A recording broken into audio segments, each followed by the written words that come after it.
So the good old Wall Street Journal, Wall Street Journal, asked the question today about Trump and his new world order, and is it going to wreck the dollar? Wreck the dollar.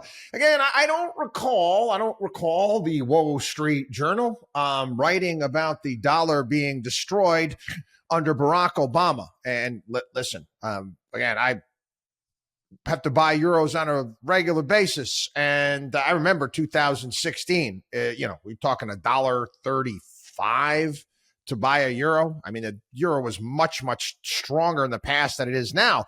But we have seen other currencies creep up against the U.S. dollar. They're concerned about tariffs, a slowing economy here in the United States. And oh my God, look at European stock markets. They're up right now. They're going to be spending more money. They're going to do this. They're going to do that. I'm not buying it.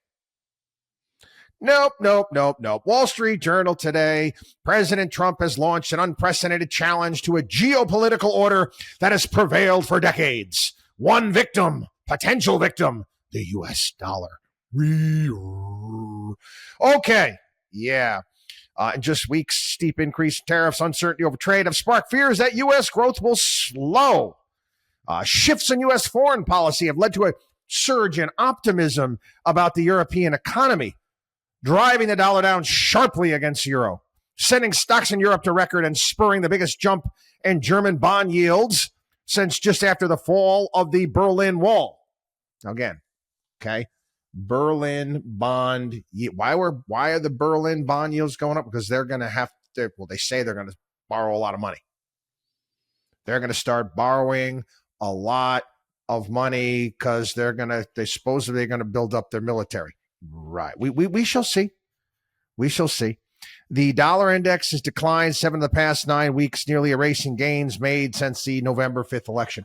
Yeah, the dollar got really, really strong, but it's still pretty strong as far as history is concerned. There's not much, quite frankly, of an article here, but this is coming out of the Wall Street Journal. And they had a series of articles today basically tearing into everything Donald Trump is doing. They're very much in the anti-Trump camp. You have to understand that, Donald Trump wants the dollar because, the value of the dollar went through the roof. That makes what? Okay, this is something that people fail to understand. It makes our exports more expensive.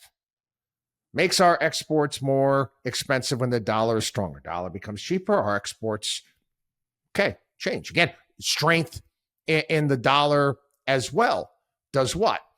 We have multinational Again, we've got big businesses, okay? United States, big business. So if we're selling, Apple is selling, let's say use Apple's example, their services, whether it be the products that they sell, the hard products they sell, or the service that they sell via the App Store, whatever it may be, they're selling that over in Europe, priced in euros. And then it's got, Apple obviously has to what? They got to send that money back because it's an American company, and then they have to buy dollars with it.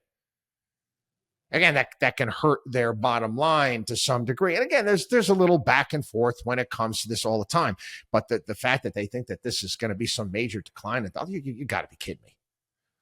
Some suggesting that Trump's tariffs deals are going to tick people off, and they're going to come up with an alternative basket of currencies. Right, sure. No, not going to happen. Not going to happen. We've been hearing this for how long? Oh, yeah, the BRICS are going to get together, and Brazil and Russia and China, and they're going to get together. India, they're going to put together their own currency. Right. Okay. Good luck with that. Good luck with that. It's a bunch of nonsense. Again, you got to be on alert right now as a consumer of news media. Again, the apple cart has been upset. And we've talked about the WatchDog and Wall Street axis of evil, big business, politicians, and the mainstream media. Wall Street Journal, mainstream media. They don't know how to react to this. Again, like I said, we've talked about narratives and how these things are building up. You're going to continue to see massive amounts of pushback on Donald Trump's policies. The dollar, quite frankly, pretty darn strong.